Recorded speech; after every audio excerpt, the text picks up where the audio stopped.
வளர்ந்த பிள்ளைங்க. அப்ப நம்ம அதுகளை பத்திரமா பாதுகாக்கக்கூடிய ஒரு சூழ்நிலை. இது குழந்தைங்க 10 வயது வரைக்கும் உள்ள குழந்தைங்க. உங்களுக்கு எங்களை பத்தி நல்லாவே தெரியும். நல்லா ஃபுல் சேஃப்டியா தான் கூட்டிட்டு வருவோம்.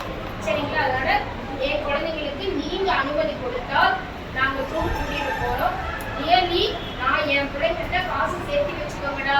உங்களுக்கெல்லாம் இந்த அத்தா மாமாலாம் யாராவது வருவாங்க, காக்கா பிடிச்சி பேசி பேசி காலில் உழுந்து போட்டு 100 ரூபாயா வசூல் பண்ணி பத்திரப்படுத்தி வச்சுக்கோடா. ட்ரெஸ் அம்மா எடுத்து கொடுக்குறேன்னு சொன்னா கூட வேண்டாம், டூருக்கு அமௌண்ட் கொடுக்குறதுன்னு சொல்லி கேட்டு வைங்கடா. இதெல்லாம் சொல்லி வச்சுக்கோங்க. அடுத்து ஃபைனலா டச் என்னன்னா அடம் பண்ணுங்கன்னு சொல்லி கொடுக்க போறோம். ஒரு நாள் சாப்பிடாம இருங்கன்னு சொல்லிட்டு, ஆனா எப்படி சாப்பிடுங்க சொல்லி கொடுப்போம் அப்படின்னா, அவங்க முன்னாடி சாப்பிடாத மாதிரி ஆக்ட் பண்ணிக்கோ.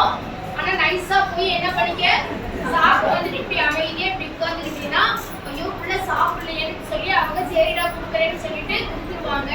ஏன்னா இந்த வேலையில நான் பண்ணியிருக்கிறேன். எங்க அம்மா அப்பா கிட்ட நான் நினைச்சிருக்கிறேன். எனக்கு ஏதாவது பணம் வேணும்னா பசிக்கும், ஆனா எனக்கு சாப்பாடு வேண்டாம் ஒண்ணு வேண்டாம் அப்படின்றேன். எங்க அம்மா அப்படியே போ சாப்பிடாட்டி போ, பணம்லாம் கொடுக்க முடியாது.